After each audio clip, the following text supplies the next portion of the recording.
Hey guys, Brian delivers you the goods here. I'm returning to you for another video, and this is for the decent to good albums of 2020 so far, part 2 video.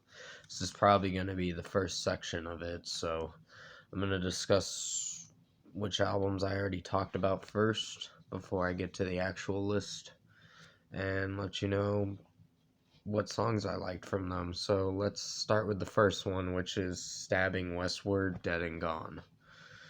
Now, I forgot to mention this extended play, I meant to say, but it wasn't so bad. It just, a couple songs got a little, I think one song particularly got a little annoying, but this came out at the beginning of the year, and I gave it like a 7 out of 10, so it's not bad.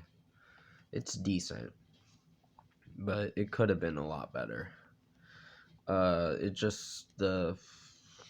was the Dead and Gone song that got a little annoying, the remix song, because it did the like or whatever in it, and it got a little annoying. But the regular songs, Dead and Gone and Cold, and the other one, Crawl, was actually not too bad. But yeah, the first one I just mentioned was Stabbing Westward, Dead and Gone EP. Now, the second one I'm going to talk about is Selena Gomez, Rare.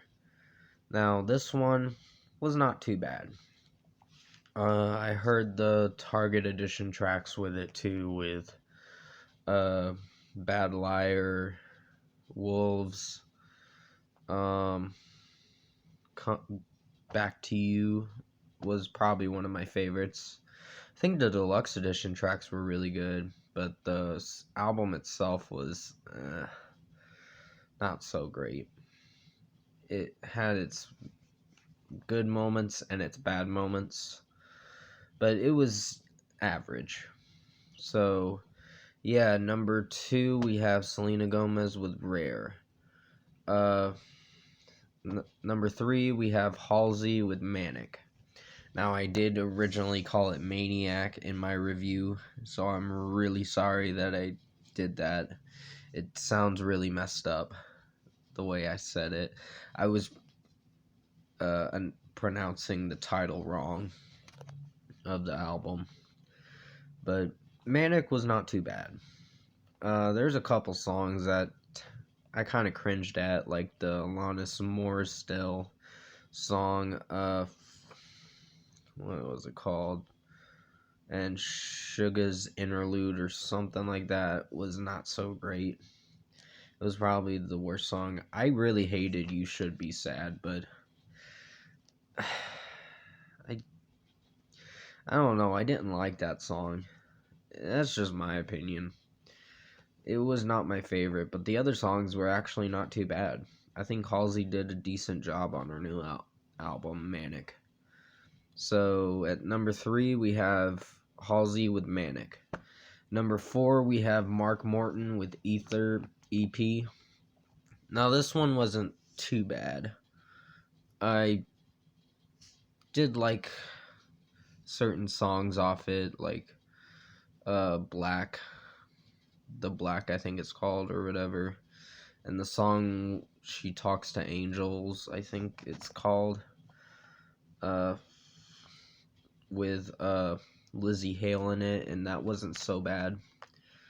But the rest of the EP, it was good. It was probably one of my good albums that I did like this year. But yeah, I don't know if there's any other tracks I gotta mention. Sorry, I'm just moving my controller for my Xbox. But at number 4, we have Mark Morton with his EP Ether. At number 5, we have Kesha with High Road. Now, there were some songs on here that weren't so great. My Own Dance was probably my favorite, because she's going back to her old ways and I know she released a new video called Little Bit of Love. I didn't get to see that yet, but I'm definitely going to check it out and probably review the music video for it. But there was one song, it was track number 12 on the album, and it was so corny. But it was 'Cause I Want To or something like that. It was called something 'Cause I Want To.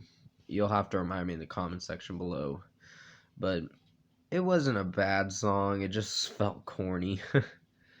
And kind of silly too. And it's a song you could laugh at. But at number 5 we have Kesha with High Road. Number 6 we have Hayley Williams with her EP Petals for Armor 1. Now this one, there were some tracks that weren't so great. I think, what was it, Cinnamon? I did get to hear the whole album, which I'm going to be talking about the album in a little while. I don't know if I'm going to get around to doing a part 2, section 2 for this video of the list I'm going to talk about. But I'll try my best to get to the later albums. Sorry about the ding. It's from my notification on my phone. It does that a lot. But Cinnamon was probably my least favorite. It just wasn't that good.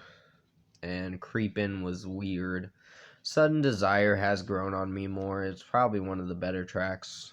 And it's the final track to close this extended play. So at number 6 we have Hayley Williams with Petals for Armor 1 EP.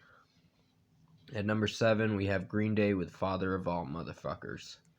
Now I did review this back in early February, and I actually didn't hate the other tracks. They were actually not too bad. I think this was a good album. I think the first 2 songs were not so great. They were pretty bad. They were mostly a letdown. I think Fire, Ready, Aim was, I almost called it Ready, Aim, Fire. But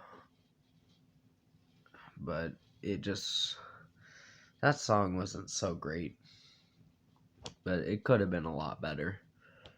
And the song, Oh Yeah, was a little better. And Take Me to the Roof, I think it's called. Meet Me on the Roof, that's what it's called. I kind of said Take Me to the Roof, so sorry about that. That wasn't a bad one. And I Was a Teenager was a little cringy. And not bad, but it got repetitive with what Billy Joe was singing. The Who's Holding the Drugs part, and I was like, I don't know about that. But yeah, at number 7 we have Green Day with Father of All Motherfuckers. The other tracks are outstanding for this album, but the final one was probably my favorite, Graffitia. At number 8 we have The Amity Affliction with Everyone Loves You Once You Leave Them. Now I gotta say, I have a different opinion about this album now. It's actually good. It's nothing terrible, it's just, there were a few songs like A Loneliness was not my favorite, and Just Like Me has grown on me a little bit, but not as much as I thought it would. But Born to Lose I actually like now, and there's some other tracks that I like on here too. And yeah, I think Forever was probably my least favorite too. It wasn't bad, it just didn't exceed my expectations of being a good song, and so did Fever Dream. But the other tracks were great. So at number 8 we have The Amity Affliction with Everyone Loves You Once You Leave Them. At number 9 we have Group Love with Healer. This one was their weakest album. I think the first song, The Leader was actually really good. Inside Out was not my favorite, but it was alright. But the rest of the album got boring. And it just was a letdown. But I just gave it a decent rating of a 7 out of 10. Because I think that's all it's going to get. It's going to be in my top list of the decent to good albums of 2020 video at the end of the year. But at number 9, we have Group Love with Healer. Number 10, we have Adam Lambert with Velvet. Now, this is probably going to be the last album I'm going to talk about, then I got to close out the video. The title track was not so bad, but the other songs were New Eyes and Feel Something was actually one of my favorites. I really liked that one, the closing track. But the rest of the tracks were okay. They were mostly dance pop songs, and they're kind of forgettable. That's just my opinion, but yeah, at number 10 we have Adam Lambert with Velvet. I'm gonna have to return to you again for the next section of part 2 of decent to good albums of 2020 so far video. But yeah, I hope you enjoyed this first section of the decent to good albums of 2020 so far, part 2, section 1 video. I will be returning to you for this section 2 of it. And yeah, I hope you enjoyed this video. Stay safe, take care, and I'll see you in the next section and the second part of it too.